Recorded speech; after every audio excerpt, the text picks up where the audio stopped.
E para começar esse papo hoje de manhã, a gente está aqui com o professor Wendel. Seja bem-vindo, professor, é um prazer estar com você. Prazer, sempre, né? A gente já tem um costume aí de estar dando aula junto, debatendo, Verdade. né? Biologia e Verdade. química é uma coisa que casa bem, a gente está aí, né? Sempre batendo esse papo bacana. E você que é cruel, né, cara? Você é o mestre da química em Mossoró, né? Então é sempre um prazer estar com você aqui. Bem, bom dia a todos. É um prazer estar mais uma vez aqui com vocês, né?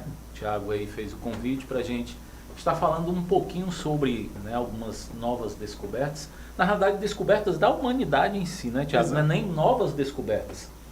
E aí eu trouxe hoje um assunto, a gente vai falar de muita coisa, Thiago, mas uma das coisas que é bom a gente lembrar, por exemplo, né, é que a gente tem que foi descoberto agora, por último, um novo estado físico da matéria. E toda vida que se fala em estado físico da matéria, todo mundo só associa a 3 estados. O sólido, o líquido e o gasoso. Mas aí você deve perceber que dentro do sólido existem várias formas de estado sólido que apresentam diversas, né, estruturas de faces. Eu posso ter, por exemplo, né, metais que apresentam diversos tipos de estruturas, né, no seu estado físico. E lá na química inorgânica a gente fala muito, né, nesses tipos específicos de estruturas, né, desses metais. Mas nós vamos perceber que vem aparecendo ao longo da história diversos tipos de outros estados físicos. Quem, por exemplo, não teve, né, num período desse, tinha aquelas televisões de tubo, né? Exatamente. Essas televisões de tubo, pessoal, Thiago, né, meus amigos, para vocês terem noção, ela surge muito de um experimento, né, muito semelhante aos estudos feitos por Thomson, né? Mais lá atrás, Thomson ele fez exatamente, né, uma análise dentro de tubos de raios, né, um estudo com raios catódicos que foi muito utilizado, né, nessa produção dessa televisão, né, com tubos. E aí o negócio ele começa a avançar e começa a aparecer as TVs de plasma, né? Sim. Você lembra da TV de plasma, Thiago?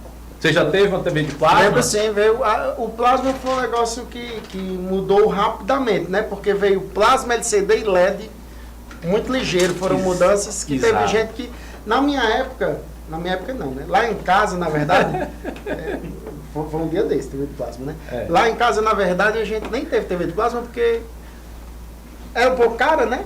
E aí quando eu consegui juntar dinheiro para comprar, a TV de plasma já tinha saído. Já tinha saído, né? A situação era um pouco mais difícil na época. Na realidade, a gente tem que um novo estado físico, né? O plasma ele funciona, né, de uma forma muito interessante na captação, certo? De muita informação, certo?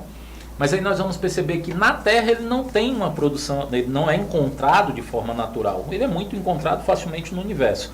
Por exemplo, nós temos, né, muitas estrelas que têm aí, que são na realidade bolas de plasma superaquecidos, né?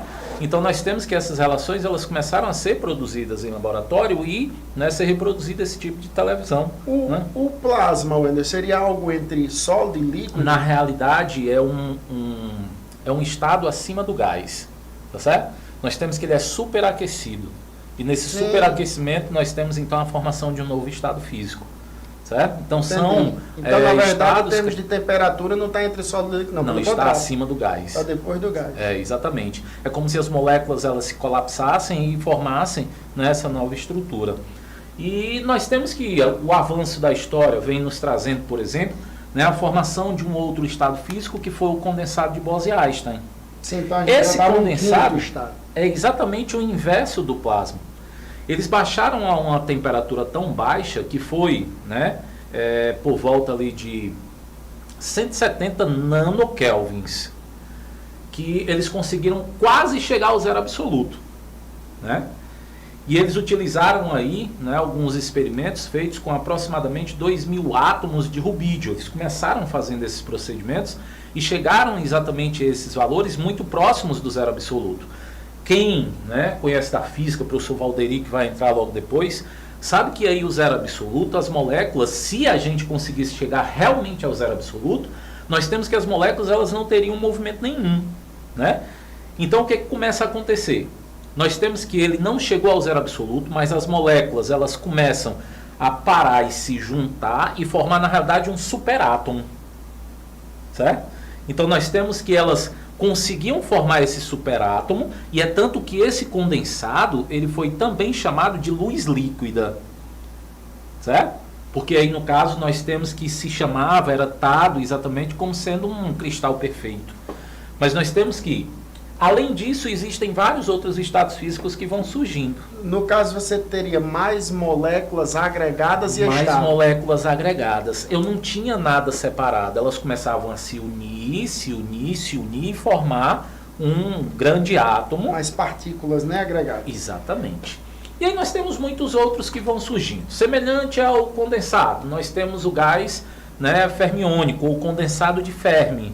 Que a diferença era exatamente, né, que nesse condensado de Fermi nós tínhamos que eles formavam as moléculas, mas elas estavam isoladas, certo?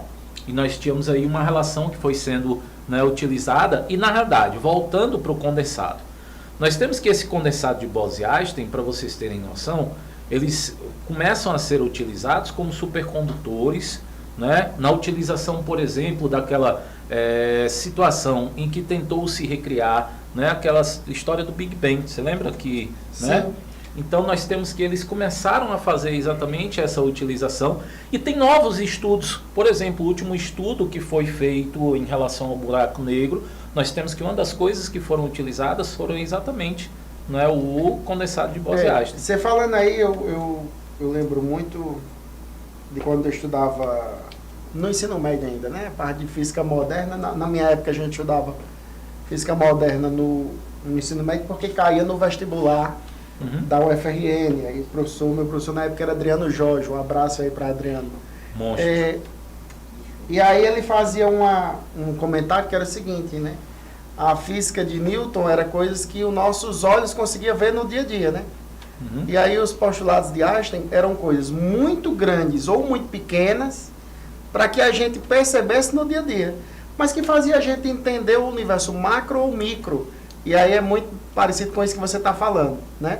São coisas que no nosso cotidiano é inimaginável, porque a gente só vê coisas sólidas, líquidas e gasosas. Exatamente. Mas esses outros estados, eles existem no universo macro e micro, que não está aqui no nosso cotidiano, mas que pode ser importante para a gente entender outras coisas que a gente ainda tem dúvidas ou não compreende. E também no desenvolvimento tecnológico, como você acabou de falar, na condução, né, nos supercondutores. Pronto. E aí você toca numa situação muito interessante, que o condensado, Einstein, ele já previa nos seus estudos, né, mais lá atrás. E a primeira vez que realmente foi colocado em prática esse estudo de Einstein foi em 1995. Né? E aí começa a se estudar diversos novos estados físicos. A gente tem, né, algumas bibliografias que começam a informar diversos tipos de estados físicos novos que vão aparecendo.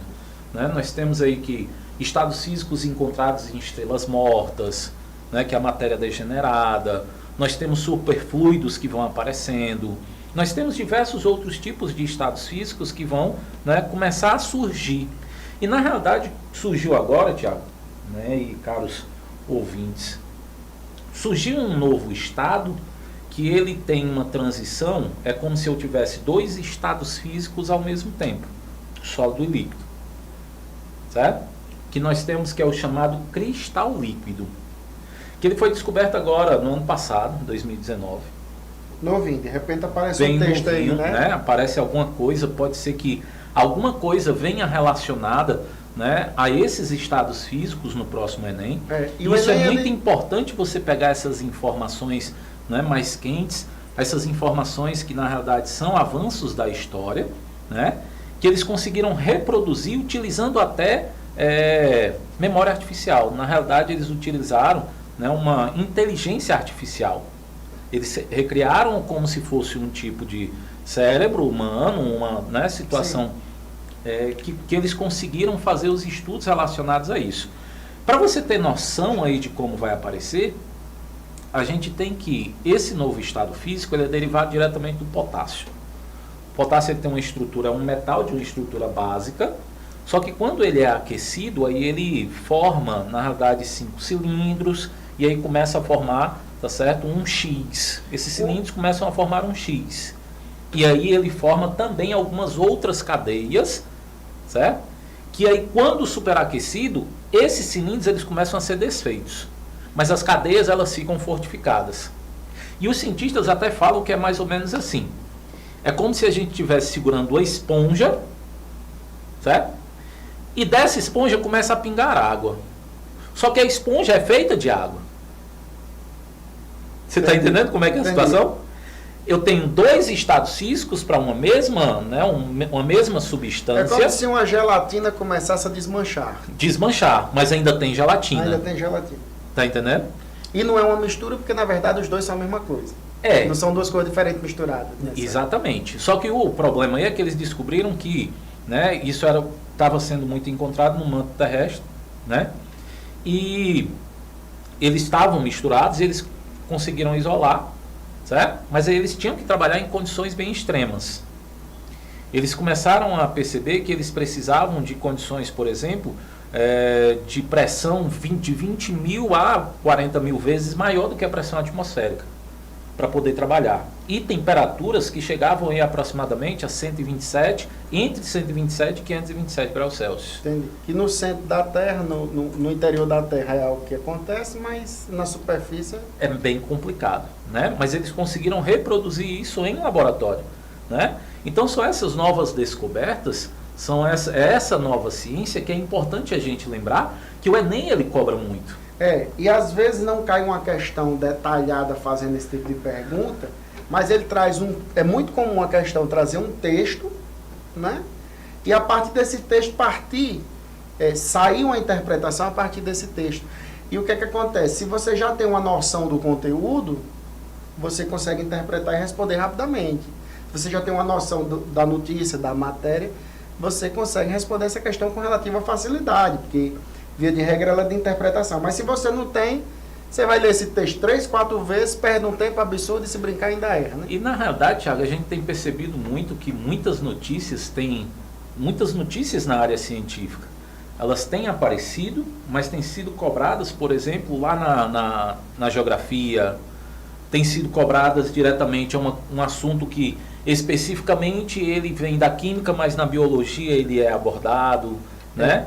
Então eles estão fazendo muito essa interdisciplinaridade. É porque assim, de onde é que vem as questões do Enem? Ela vem do banco de questões do INEP, que é alimentado por institutos e faculdades federais. Professores de institutos e faculdades federais elaboram essas questões, né? Vendem para o INEP forma um banco grande e a cada ano ele seleciona algumas questões desse banco, né? Pré-testa e depois aplica na prova. O que é que ocorre?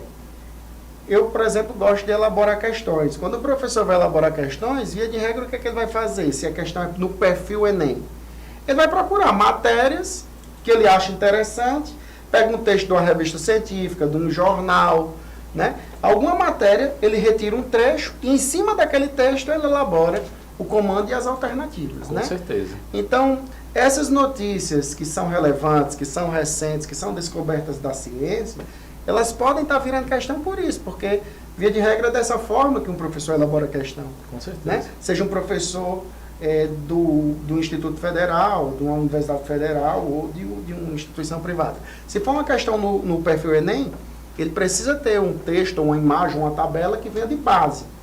E aí o cara não inventa um texto nem uma tabela, ele pega uma notícia, uma matéria, em cima dela faz a questão. Que é o que a gente chama de distrator, né? Exatamente. Muitas vezes o distrator ele nos direciona para o que a questão quer, né? E a gente tem que ter muito cuidado com isso. E não esquecer, Thiago, que a gente fala de estado físico, mas o estado físico ele nos puxa para tantas coisas, né? Tanto na área da física, né? A física ela trabalha muito com essa situação de estados físicos, de calorimetria, né, de várias outras situações que podem ser cobrados, né? Você, por exemplo, trabalha muito dentro da biologia, né, as características de água, né, fala muito dessas situações. E aí Exatamente. A gente puxa muita coisa. Mudanças de estado, né? Mudanças de estado, a gente vai falar de forças intermoleculares dentro dessas relações. Wendel, deixa eu só fazer uma pergunta. Quando a gente fala de estado físico, seja sólido, líquido, plasma, né, isso está relacionado com a forma como os átomos daquela matéria interagem e como eles se arranjam, é assim? Exatamente. É um arranjo desses átomos que formam esses estados físicos. Nós temos aí que a gente percebe que se costuma muito mencionar, né, que se trabalha bastante com esses 3 estados físicos mais conhecidos, sólido, líquido e gasoso, por exemplo. A gente fala muito de força de coesão e de força de repulsão, que é como as moléculas elas estão interagindo. Né? Elas podem estar muito próximas, tendo uma força de coesão muito forte, certo? Uma força de repulsão muito fraca, e aí elas vão sendo trabalhadas de acordo com essas relações. Né? As do estado líquido apresentam forças de coesão e de repulsão muito próximas. No estado gasoso, a força de repulsão e, né, de coesão são diferentes. A de repulsão é maior do que a de coesão. E isso gera as características desses estados físicos. Isso mexe com energia cinética, né? Isso mexe com agitação molecular, isso vai mexer com entalpia, isso vai mexer com entropia. Então não é só eu falar de estado físico, eu não estou preso a estado físico. Eu não estou preso, por exemplo, ao estudo da química geral. Né? Daí você eu posso partir para diversas relações. Né? Nós estamos trabalhando um estado físico que ele pode ser abordado em diversas situações. Eu posso partir para a termoquímica, eu posso partir, tá certo, lá para outras áreas, né, que vão abordar diretamente esses estados físicos. E até mesmo a situação de mistura, né? Separação de mistura. Sim. Né? Nós temos a formação, e isso vem aparecendo muito. Muita coisa, né, que vem aparecendo, muita gente é pega de surpresa. Porque, por exemplo, nos últimos anos a gente vem percebendo uma cobrança muito forte na parte de separação de mistura. E muitas vezes muita gente não dá ênfase a esse assunto porque acha que é fácil. Acha que é bobo, né? Acha que é bobo. E a gente não pode esquecer que não existe assunto bobo para o Enem. Não existe. Quanto mais bobo, hoje a gente percebe que está mais provável de aparecer. Porque é o que todo mundo acha que não deve estudar. E normalmente são coisas, a gente acha um assunto simples e comum, porque são coisas que fazem parte do nosso dia a dia. Né? Com são certeza. coisas que fazem parte do nosso cotidiano. Aí a gente deixa de lado, aparece na prova, é o detalhe. Você deixou de lado, mas tem gente que não deixa. E aí aquela questão, ela acaba por ser algo do cotidiano, ela acaba muitas vezes sendo uma questão que pessoas que não se aprofundaram muito no estudo da química, da física, da biologia, acertam. Com certeza. Aí ela é tida pelo Enem como uma questão fácil, e se você erra, prejudica muito o seu padrão de resposta. A gente sabe que quando um aluno erra as questões fáceis e acerta as difíceis, a pontuação dele não sobe tanto porque o padrão de resposta fica incoerente. Então essas coisas que são muito comuns ao nosso cotidiano, né, por mais que pareça simples, é importante o aluno dar atenção para garantir que, se isso cair na prova, ele vai acertar. Pois é. Para não prejudicar um padrão de resposta coerente e não prejudicar a pontuação. E a gente tem visto aí muitas situações, né, que podem aparecer de novo separação de mistura. Nós temos muitas situações relacionadas ao próprio estado físico que a gente vem mencionando. A situação de gases que podem aparecer, né? Nós temos aí alguns gases puros, nitrogênio, hélio e assim vai. Nós temos gases que são dados como sendo gases liquefeitos. A gente ouve muito falar de gás liquefeito de petróleo, né? E aí a gente tem muitas relações e a gente muitas vezes não sabe o que é, não tem a curiosidade de olhar, né? E quando se fala no termo liquefeito é porque houve uma liquefação, eu transformei esse gás em um líquido, ou pelo menos com a ação da pressão, né, eu tenho uma possibilidade de formação de um estado físico líquido. Como por exemplo, você quando tem o gás de cozinha, certo? Minha mãe sempre fazia muito isso. Dizia, meu filho, me ajude aqui, dê uma olhadinha se ainda tem gás, né? E aí como é que a gente faz? Pega aqui o bujão e balança. Porque é como se tivesse realmente um líquido ali dentro. Na realidade é um gás que está liquefeito. A uma pressão muito grande. Certo? E aí nós temos que a pressão ali é tão grande que faz ele liquefazer. Mas nós temos que estar sendo muito utilizado principalmente para transporte. Porque eles liquefazem esse material, colocam uma quantidade maior em recipientes cada vez menores. Né? E aí, quando se fala em petróleo, isso mexe separação de mistura do petróleo, qual o tipo de separação que é utilizado, para separar as fases do petróleo, né? Que aí a gente não pode esquecer desses casos. Aí é assunto para um dia todo batendo papo. Aí a gente poderia passar o dia todo falando aqui só de separação de mistura, Thiago. Mas a gente infelizmente vai precisar acabar porque Valderi já está ali se coçando para... Aliás, pessoal, se no começo da minha fala com ele você tiver escutado uma zoada de porta, foi Valderi inconvenientemente entrando ali no estúdio ali, certo? Levou até um batido de Júlia aqui. Aqui ainda, a gente não tem filtro, a gente fala a verdade. E ainda queria até tá ouvindo vídeos aqui, né? Rapaz, não sei não, viu? Wendy, prazer estar com você, meu filho. Prazer, muito obrigado. Muito obrigado pelo convite. Um feliz ano novo aí para você, para seus filhos, sua esposa. Vai passar onde essa virada? Rapaz, eu ainda não sei. Provavelmente eu deixo passar na praia.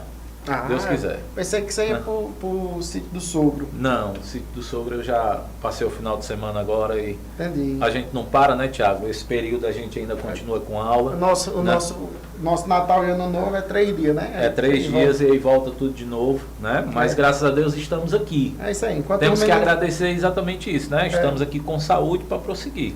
E é o nosso ofício, nossa obrigação. Enquanto o menino estiver precisando, a gente tá junto, né? É verdade, com certeza. Pô, galera, a gente vai fazer aqui a troca do professor, 2 minutinhos, só pausa, só para reorganizar aqui as coisas e a gente volta num instantinho, tá? Fica ligado aí que a gente volta já. Valeu!